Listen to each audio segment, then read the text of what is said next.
Good morning students. आज हम अभिव्यक्ति और माध्यम में एक नए विषय का अवलोकन करेंगे। वो विषय होगा हमारा आलेख।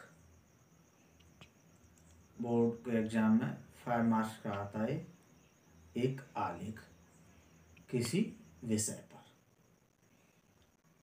तो जानते हैं आलेख क्या है, समझते हैं कैसे लिखें इसे और कौन सी प्रमुख बातें होती हैं आलेख लेखन के लिए। आलेख क्या है? किसी एक विषय पर विचार प्रधान, ध्यान देने वाली बात है, किसी एक विषय पर विचार प्रधान और गद्य प्रधान अभिव्यक्ति को आलेख कहा जाता है।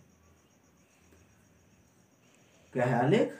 किसी एक विषय पर विचार प्रधान तथा गद्य प्रधान अभिव्यक्ति को कहते हैं आलेख। यानी इसमें विचारों की प्रधानता होती है। आलेख वस्तुतः एक प्रकार के लेख होते हैं। आलेख एक प्रकार के लेख ही होते हैं जो अधिकतर संपादकीय पृष्ठ पर ही प्रकाशित होते हैं। समाचार पत्र में एक पेज होता है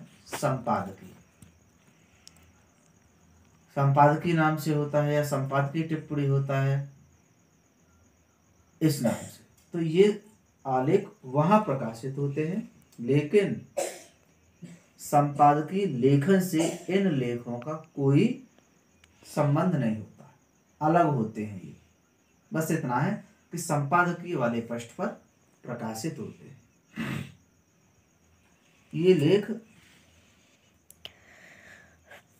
किसी भी क्षेत्र से हो सकते हैं। राजनीति, अर्थनीति, धर्म नीति, खेल, समाज, फिल्म। अब ये जो लेख होते हैं इनमें सूचनाओं का होना अनिवार्य है। सूचनाएं होती हैं इस आलेख में। अंग क्या है आलेख के? 3 अंग होते हैं, जैसे फीचर कहते हैं, प्रारंभ, मध्य और अंत। 3 ही पैराग्राफ होते हैं इसमें। या हम दूसरे रूप में कहें भूमिका, पहला अंग, दूसरा अंग विषय वस्तु का प्रतिपादन और तीसरा अंग तुलनात्मक चर्चा और निष्कर्ष। सर्वप्रथम शीर्षक के अनुकूल भूमिका लिखी जाती है, लेकिन हेडिंग नहीं होती। पहले पैराग्राफ में भूमिका, हेडिंग नहीं डालेंगे। ये भूमिका बहुत लंबी न होकर बहुत संक्षिप्त होती है, बहुत छोटी होती है। विषय के प्रतिपादन में विषय का वर्गीकरण होता है, आकार होता है, रूप होता है और क्षेत्र होता है विषय के प्रतिपादन में।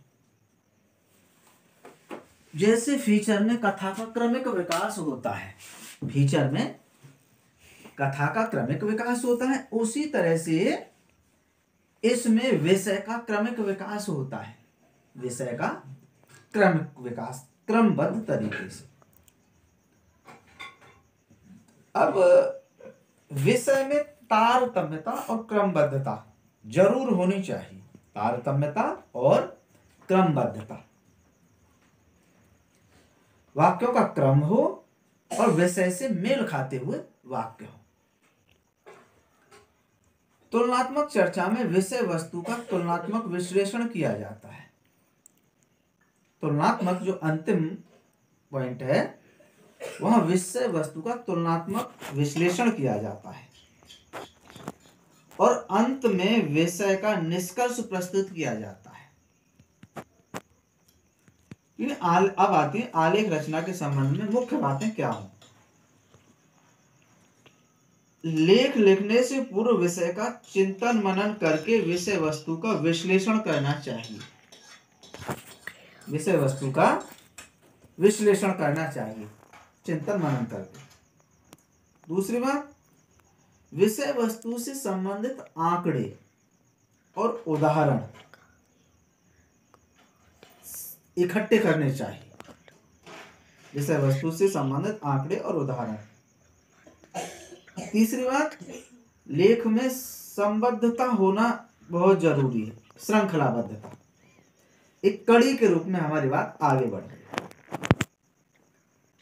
चौथी बात है, लेख की भाषा सरल हो, बोधगम्य हो और रोचक हो। वाक्य बहुत बड़े बड़े नहीं हो, छोटे छोटे वाक्य हो और एक परिच्छेद में एक ही भाव पूरी तरह से व्यक्त कर देना चाहिए। लेख की प्रस्तावना और समापन में रोचकता होनी चाहिए। विरोधाभास, दोहरापन, असंतुलन, तथ्यों की असंदिग्धता यानी तथ्य संदेह युक्त हो, इन सब चीजों से बचना चाहिए। जैसे हम एक आलेख लेते हैं, मनोरंजन का नया बॉस, इस पर आलेख लिखें, तो शुरुआत कैसे करेंगे? रियलिटी शो किस चिड़िया का नाम है? इस दशक से पहले हिंदुस्तान में शायद ही कोई इस बात से वाकिफ था कि कोई चीज रियलिटी शो भी होती है। लेकिन इस पूरे दशक में छोटे पर्दे और रियलिटी शो का मानो चोली दामन का साथ हो गया। इन रियलिटी शो के जरिए आम लोगों की प्रतिभाएं सामने आई और हिंदुस्तानी दर्शकों का एहसास हुआ कि छोटा पर्दा और बड़े सितारे तैयार कर सकता है और कुछ लोगों की किस्मत भी बदल सकता है छोटा पर्दा। छोटे पर्दे को रियलिटी शो ने इस दशक में वह ताकत दी कि यह बड़े पर्दे के सितारों को अपने फलक तक खींच लाया।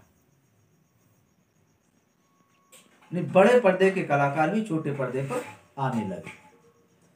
बॉलीवुड के इतिहास में सबसे बड़े सितारे अमिताभ बच्चन हो या खान फैमिली हो या गोविंदा हो, अक्षय कुमार हो, माधुरी दीक्षित हो, शिल्पा शेट्टी हो, एक के बाद एक सितारों को यहां शरण मिली छोटे पर्दे पर। गेम शो हो या डांस शो हो, गीत हो या एक घर में रहकर एक दूसरे की टांग खींचने वाले शो हो, या फिर MTV रोडीज जैसे बेड़गल युवाओं के शो हो, दर्शकों ने हर एक को पूरी तवज्जो दी। अब ठीक उसी तरह से हम एक और आलेख लें। विषय हमारा एक अच्छा स्कूल। तो स्कूल एक ऐसी जगह होना चाहिए जहां सीखने के लिए उचित माहौल बन सके। स्कूल के बुनियादी ढांचे के अलावा इसके वैल्यू सिस्टम समेत हमें उसके वातावरण पर फिर से गौर करना होगा। हमें बच्चों को दखलंदाजी से मुक्त और रोचक माहौल देने की आवश्यकता है। हमें ऐसे तत्वों को पहचान कर दूर करना होगा जो बच्चों के शारीरिक, मानसिक और भावनात्मक विकास में बाधक है। अनुशासन के लिहाज से यही बेहतर है कि ऐसे नियम कायदों को जिन्हें बच्चे सजा की तरह समझे, जबरन लादने की बजाय नियमों को तय करने में उनकी भागीदारी हो। हम उन्हें सशक्त बनाएं और स्कूली प्रक्रिया में उनकी भागीदारी सुनिश्चित करें। ये भूमिका हुई हमारी। अब है विषय का प्रतिपादन। क्लासरूम में लोकतांत्रिक व्यवस्था नजर आए। क्लासरूम में लोकतांत्रिक व्यवस्था नजर आए जहां बच्चों के साथ इंटरैक्शन, संवाद हो, शिक्षात्मक नहीं। जहां सभी बच्चों के साथ समान व्यवहार किया जाए, आपसी संपर्क, संवाद, अनुभव पर आधारित शिक्षा संबंधी प्रविधियां अधिक प्रभावशाली हों। अवधारणाओं को सिखाने पर ध्यान देना चाहिए।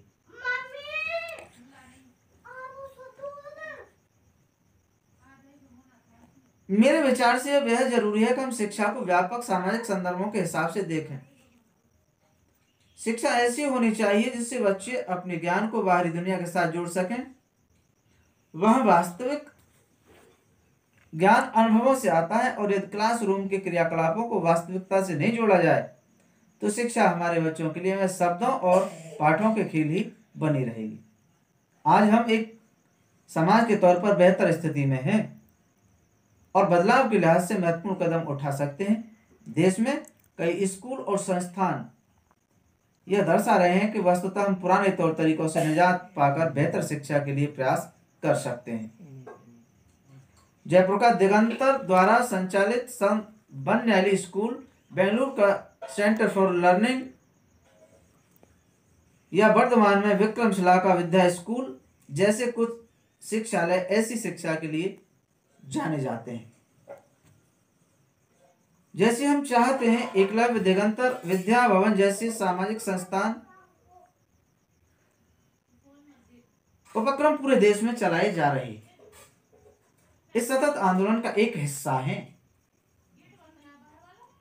इन सबके प्रभाव मुख्य धारा की स्कूलिंग पर नजर आने लगे हैं। तो इस वीडियो में ये था हमारा आलेख। Thank you.